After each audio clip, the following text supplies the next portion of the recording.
Salam. Malam ini Aisyah dan ayah dan adik mau cerita tentang Jalan apa? jalan keluar masalah. Yang cerita siapa? Ayah. Ayah cerita. Kamu aja? Enggak. Atau adik mau cerita? Adik cerita? Adiknya terus. Adik mau cerita ya adik ya. Oke, nih ceritanya jalan keluar masalah. Ceritanya begini. Pada zaman Rasulullah ada seorang laki-laki yang bernama Auf bin Malik. Siapa namanya? Auf bin Malik. Nah, Auf bin Malik ia sedang tertimpa musibah. Jadi Auf bin Malik ini sedang mendapatkan musibah. Nah, apa itu musibahnya? Musibahnya bukan orang kafir. Auf bin Malik ini orang Islam. Sedang dapat musibah. Musibahnya itu adalah anaknya ditawan, bukan dibunuh, ditawan oleh orang-orang kafir saat sedang mengembalakan dombanya. Ketika istri Auf bin Malik mendengar berita itu, ia sangat bersedih. Jadi Auf bin Malik dia punya seorang anak. Anaknya ketika mengembala kerbau, ini mengembala domba. Domba itu kayak kambing. Ketika mengembala domba, ternyata anaknya Auf bin Malik ini ditawan, ditangkap sama orang kafir. Jadi zaman dahulu di zamannya Rasulullah itu orang Islam ini sangat dimusuhi sama orang kafir. Jadi kalau ada orang Islam, pas orang kafir itu bertemu dengan orang Islam, itu orang Islamnya bisa disiksa, bisa sampai ditahan, dipenjara, bisa juga sampai dibunuh. Jadi orang Islam zaman dahulu itu disiksa sama orang kafir. Kalau sekarang kan enggak, ya.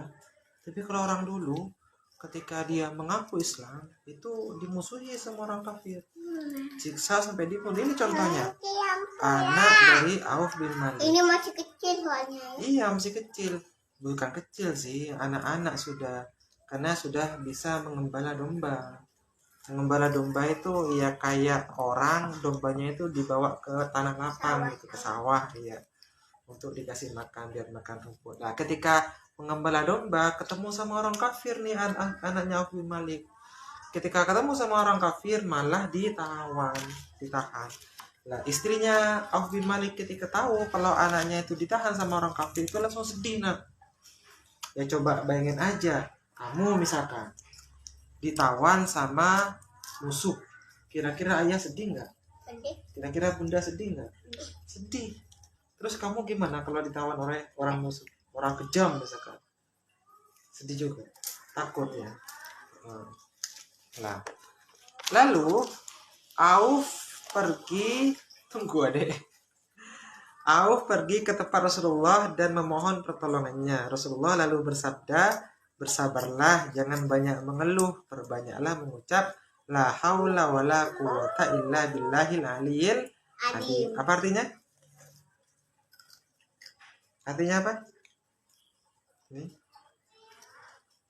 Tidak ada dan buah nih, kasih gambar. enggak kenyang. Kekuatan selain bagi Allah yang maha tinggi dan maha agung. Jadi ketika Auf bin Malik ini lapor kepada Rasulullah, ya Rasulullah, anak saya ketika mengembala domba malah ketemu sama orang kafir. Ketika ketemu sama orang kafir malah anak saya ditawan, diculik lah sama orang kafir. Lalu Auf bin Malik dan istrinya sedih. Ketika ketemu sama Rasulullah disuruh bersabar sama Rasulullah dan disuruh mengucapkan la haula wala quwata illa billahil aliyil azim. Disuruh bersabar, disuruh berzikir begitu. Lalu Auf bin Malik kembali ke rumahnya, ia menjalankan perintah Rasulullah. Beberapa lama kemudian Allah memberikan jalan keluar pada mereka. Orang-orang kafir yang menawan anak mereka lengah. Anak mereka pun dapat meloloskan diri sambil menggiring 4.000 dombanya pulang ke rumah. Jadi ketika Auf bin Malik ini keluar, pulang dari rumah Rasulullah, dan Rasulullah itu menyuruh Auf bin Malik untuk berzikir la haula wala quwata illa billahil aliyil azim. Pulang Auf bin Malik ke rumahnya. Sampai rumahnya Auf bin Malik ini melaksanakan perintah Rasulullah berzikir. Nah, ketika berzikir, maka doa dari Auf bin Malik dikabulkan. Nah, ketika orang kafir ini menyandra atau menawan atau sedang menghukum, anaknya Auf bin Malik ini sedang lengah. Tiba-tiba lengah. Ya, mungkin tertidur gitu. Orang kafirnya tertidur. Nah, kalau tidur kayak gini siapa yang mau cerita? Tertidur kayak gitu. Akhirnya anaknya Auf bin Malik ini pergi meloloskan diri atau pergi kabur gitu. Kabur pergi meninggalkan orang kafir. Dan ketika kabur, ajaibnya Auf bin Malik ini bisa membawa 4.000 dombanya dengan selamat. Tuh, 4.000 banyak nggak dombanya? Banyak. Mungkin kalau ditaruh di lapangan sepak bola itu penuh. Jadi saking lengahnya, anaknya Auf bin Malik bisa kabur dari tahanannya orang kafir dan bisa juga membawa 4.000 domba. Akhirnya demikianlah kisah orang yang bertakwa yang mau mengamalkan apa yang disabdakan Rasulullah. Hal ini sesuai dengan firman Allah. Ya. Cepetan kalau mau minum. Nggak minum di kamar saja ini, Nak.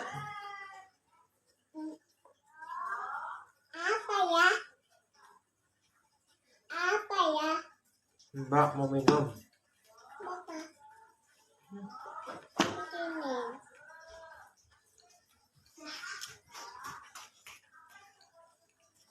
Kan makan ya? Ya. Boleh hidupin.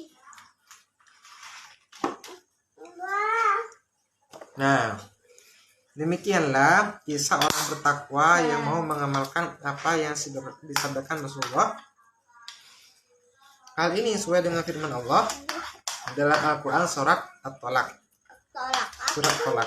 Nama surat dalam Al-Quran. Allah bersabda, barang siapa bertakwa kepada Allah, niscaya dia menjadikan baginya jalan keluar dan memberinya rezeki secara tak terduga. Jalan ke surga. Lewat pintu surga.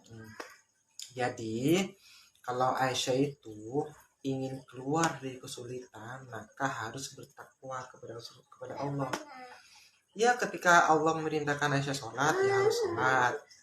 Memerintahkan Aisyah ngaji, harus ngaji. Memerintahkan Aisyah berbakti sama kedua orang tua, harus berbakti. Itu ketika Aisyah mendapatkan kesulitan, misalkan Aisyah pengen pintar, itu doa sama Allah, itu cepat dikabulkan sama Allah.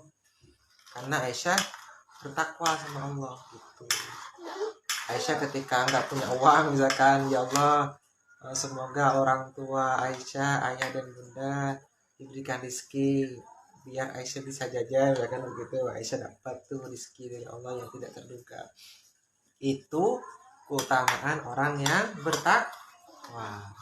Jadi kalau nggak ada rumah, ya doa sama Allah, ya Allah, berikan ayah dan bunda rezeki supaya bisa membuat rumah, membangun rumah gitu. Rumah tingkat ya ampun. Rumah tingkat. Tapi kayak apa tuh yang Kayak apa? kayak yang ada ikannya tuh dia. Kolam renang. Ada kayak kolam ikan. Pengen kayak gitu. Ya doa. Tapi selain doa, Aisyah juga harus bertakwa. Sholatnya yang rajin, ngajinya yang rajin, bisa sholat sunnah kayak ayah. Kalau sholat duha itu Aisyah juga sholat, zikir gitu. Ngapain?